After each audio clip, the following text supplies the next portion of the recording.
সব সময় সংখ্যালঘু অধ্যুষিত এলাকায় গিয়ে ভোটে লড়েন। এর আগে রায়গঞ্জে লড়েছেন, রায়গঞ্জে হেরেছেন। আবার এবারে কোথায় সংখ্যালঘু ভোট বেশি আছে সেখানে গিয়ে লড়ছেন মুর্শিদাবাদে। তাহলে বলুন, আমরা তো মঞ্চে দাঁড়িয়ে জয় শ্রীরাম করি, আমরা বলি যে ভগবান রামচন্দ্র আমার ভগবান। আমরা সংখ্যালঘুদের বলি তোমরা জয় শ্রীরাম বলবে না, কিন্তু তোমাদের রাম রাজ্য দেওয়ার কাজ বিজেপি করবে। রাম রাজ্য মানে হাতে কাজ, পেটে ভাত, মাথায় ছাদ, এটাই হলো রাম রাজ্য। আর যে সিপিএম ধর্ম নিরপেক্ষতার কথা বলে, সেই সিপিএম তার নেতা মুর্শিদাবাদে যায়। মোহাম্মদ সেলিম সাহেব উত্তর কলকাতার এমপি ছিলেন 2004-এ। কেন লড়লেন না? দক্ষিণ কলকাতায় লড়লেন না কেন? যদি সত্যিকারে মমতা ব্যানার্জিকে উপড়ে ফেলতে চান, তার বাড়ির সিটে, তার এলাকায় দক্ষিণ কলকাতায় লড়াই করলেন না কেন? হিসাব করে দেখেছেন 72% সংখ্যালঘু বাস করে মুর্শিদাবাদে। তাই বিজেপি সাম্প্রদায়িক দল নয়। সাম্প্রদায়িক দল যদি কেউ থাকে তার নাম হলো সিপিআইএম পার্টি। সংখ্যালঘু দেখে দেখে নির্বাচনে লড়তে গেছে। আর তৃণমূল তো খোলা তোষণ করে, তৃণমূল তো খোলা তোষণ করে। রেড রোডে ধর্মীয় অনুষ্ঠানে লজ্জার মাথা খেয়ে মমতা ব্যানার্জি যায়। আমরা যখন এখানে সভা করছি, তিনি তখন দুপুরবেলা ভাত, শরবত, ডিম সিদ্ধ আরো অনেক কিছু খেয়ে এখন ভোটের জন্য ইফতার পার্টি করছেন পারসার কাছে বসে। ঠিক এই মুহূর্তে যখন আমরা এখানে সভা করছি, এর নাম হলো তোষণ। অন্যদিকে সংখ্যালঘুরা কি কি পেয়েছেন? 21-এ তো দল বেঁধে ভোট দিয়েছিলেন, 91% ভোট দিয়েছিলেন। কি পেয়েছেন? আমতায় আনিস খানকে আপনার মমতা ব্যানার্জির পুলিশ 3তলা ছাদ থেকে ঠেলে ফেলে মেরে দিয়েছে। রামপুরহাটের বকটুই সংখ্যালঘু মহিলা পুরুষদেরকে পুড়িয়ে মেরেছে, মহিলাদের, বাচ্চাদেরকে। সম্প্রতি গার্ডেন রিজে বাড়ি ভেঙে পড়লো, 5তলা বেআইনি বাড়ি, নিচে চাপা পড়ে 12 জন সংখ্যালঘু মারা গেছে। আপনাদেরকে মমতা ব্যানার্জি মনে করে তেজপাতা তরকারিতে লাগে, কিন্তু খাওয়া যাবে না। তাই দয়া করে এবারে আর ওই ভুলটি করবেন না। আপনারা ভোট দিন নরেন্দ্র মোদীর প্রার্থীকে। নরেন্দ্র মোদীজি 175টা স্কিম এনেছেন। একটা স্কিমও কোন বিশেষ সম্প্রদায়, জাত, ধর্মের জন্য নয়, সমস্ত ভারতবাসীর জন্য। নরেন্দ্র মোদীজির স্লোগান সবকা সাথ, সবকা বিকাশ, সবকা বিশ্বাস, সবকা প্রয়াস। নরেন্দ্র মোদীজি আসার আগে ভারতবর্ষে নির্বাচন হতো জাতপাতের ভিত্তিতে, ভারতবর্ষে নির্বাচন হতো পরিবারবাদের ভিত্তিতে, ভারতবর্ষে নির্বাচন হতো তুষ্টিকরণ তোষণের ভিত্তিতে। নরেন্দ্র মোদীজি আসার পরে ভারতবর্ষে নির্বাচন হচ্ছে বিকাশবাদের উপরে দাঁড়িয়ে। নরেন্দ্র মোদীজির নেতৃত্বে এবারের এই নির্বাচনে আপনাদের যাদবপুরে আমাদের প্রার্থী ডক্টর অনির্বাণ গাঙ্গুলিকে ভোট করতে হবে। 2 মাসের বেশি সময় বাকি আছে।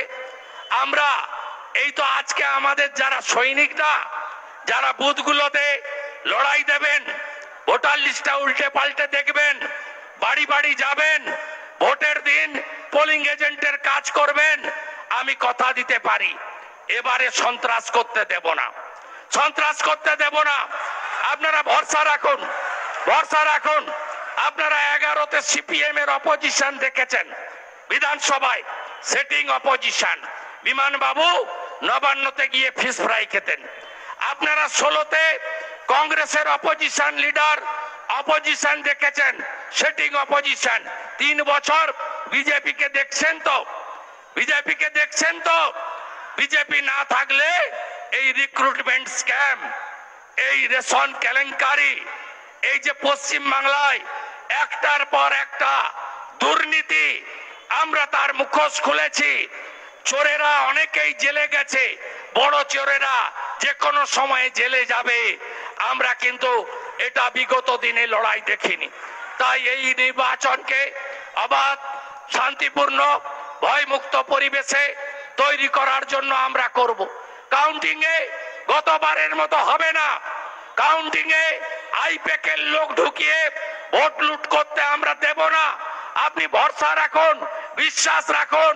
শুধু আপনারা আপনাদের যে কাজ, এই কাজটা বুথে করুন, দেখবেন এবারে পরিবর্তন হবে, নীরব বিপ্লব হবে। ৭৭ সালে সবাই উপরে বলতো আমরা কংগ্রেস, আর গণনার দিন সব জনতা পার্টির লোকেরা জিতত। এই দক্ষিণ কলকাতা, যার মধ্যে যাদবপুরও ছিল, সেদিন সবাই বলতো আমাদের বাবা জ্যাঠারা যে প্রিয়দার হয়ে সবাই ভোট করছে। আর গণনার দিন জনতা পার্টির নেতা দিলীপ চক্রবর্তী 1 লক্ষের বেশি ভোটে জিতে যাচ্ছে। তাই আপনাদের বলছি, কাউন্সিলরদের মাতব্বরি আছে। 56 ভোটে জেতা কাউন্সিলর, সবগুলো কাউন্সিলর রিগিং করে 56 মেরে জিতেছে। কেউ মানুষের ভোটে জেতেনি। 100 দিনের কাজের লোক ছাড়া এদের সঙ্গে কোনো লোক নেই, তাও ওদের নিয়ে যায় জোর করে। তাই কাউন্সিলরদের দাপাদাপি, লোকাল পুলিশের মাতব্বরি এবং ক্লাব কেন্দ্রিক রাজনীতি করে তৃণমূল কংগ্রেস ভয়ের পরিবেশ করে রেখেছে। তাই ভয় আপনারা পাবেন না। দরকার হলে ওদের কাছ থেকে বুথে স্লিপ নিন, চোখ মারুন, ভিতরে গিয়ে পদ্মে ভোটটা টিপে দিন। কেন টিপবেন? কেন টিপবেন? বাম আমলে ঋণের বোঝা ছিল 1,98,000 কোটি টাকা। মমতা ব্যানার্জি ঋণ করেছে 6,93,000 কোটি টাকা। বাম আমলে বেকার ছিল 1 কোটি, এখন বেকার হয়েছে 2 কোটি। কর্ম বিনিয়োগ কেন্দ্র তুলে দিয়েছে। শেষ পিএসসির নোটিফিকেশন 17 সালে, শেষ এসএসসির নোটিফিকেশন 15 সালে। প্রাইমারি, আপার প্রাইমারি 17 টেটের রেজাল্ট বেরিয়েছে, নিয়োগ হয়নি। 22-এর রেজাল্ট বেরিয়েছে, ইন্টারভিউ হয়নি। আর 23-এর তো পরীক্ষার রেজাল্ট এখনো পর্যন্ত বেরায়নি। তাই আমার বেকার যুবক যুবতীরা জোট বাঁধুন, তৈরি হন। আপনাদের এই লড়াই, আপনাদের সঙ্গে 13 বছর মমতা ব্যানার্জি যা করেছে তার বিরুদ্ধে লড়াই। অন্যদিকে হাজারে হাজারে, লাখে লাখে শিক্ষিত ছেলে মেয়েরা এই রাজ্য ছেড়ে চলে গেছে, গরিব মানুষরা চলে গেছে। পরিযায়ী শ্রমিকের সংখ্যা 50 লক্ষ পেরিয়ে গেছে। 13 বছরে কোনো বড় শিল্প আসেনি। এমনকি সিঙ্গুরে টাটার কারখানাকে ডিনামাইট দিয়ে ভেঙে উড়িয়ে দেওয়া হয়েছে। এই সরকার শিল্প কর্মসংস্থানে ডাহা ফেল। কর্মচারী, শিক্ষক, অবসরপ্রাপ্ত পেনশনার দিয়ে আপনাদের দেয়নি। কথা দিয়ে যাচ্ছি, যেদিন ভারতীয় জনতা পার্টির সরকার পশ্চিমবঙ্গে হবে, প্রথম ক্যাবিনেট মিটিংয়ে কেন্দ্রীয় হারে মহার্ঘ ভাতা আপনাদেরকে ভারতীয় জনতা পার্টি দেবে। আপনাদের যারা বাইরে চলে গেছেন তাদের ফিরিয়ে এনে কর্মসংস্থান আমরা দেব। প্রতি বছর এসএসসির পরীক্ষা হবে, ওএমআর এর মার্কশিটের নাম্বার পাবেন। প্রতি বছর নিয়োগ হবে। রাজস্থানের ভজনলাল শর্মার মতো এখানেও 450 টাকার গ্যাস ভারতীয় জনতা পার্টি দেবে। এবং সিএসসির নামে মনোপলি ব্যবসা আমরা তুলে দেব। ইলেকট্রিক কোম্পানির জন্য দ্বার খুলে দেব। দেখছেন না, আমি বলতাম তখন অনেকে ভাবতেন ফাঁকা আওয়াজ, বলতাম না ডিয়ার লটারির নাম ভাইপো লটারি। এখন দেখছেন না কত টাকা দিয়েছে ডিয়ার লটারি? 548 কোটি টাকা। তারপরে কে? সঞ্জীব গোয়েঙ্কা। সঞ্জীব গোয়েঙ্কা 300 কোটির বেশি টাকা দিয়েছে। আপনি ইলেকট্রিক বিলটা বের করবেন তো 11 সালে। সিএসসির এলাকা তো, সিএসসির এলাকা তো আপনাদের। WSCDSL এর অল্প হতে পারে, মানে ওই দক্ষিণ বারাসাতের দিকগুলো। তার বাইরে সব সিএসসির এলাকা, তাই তো? 2 টাকা ছিল মিটার, মমতা ব্যানার্জি আসার আগে এখন কত 6 টাকা 80 তো 6 টাকা 80 7 টাকা 7 টাকা তো 8 টাকা করে তো। এইটার কারণ হচ্ছে 400 কোটি টাকা তৃণমূলকে চাঁদা দিয়েছে।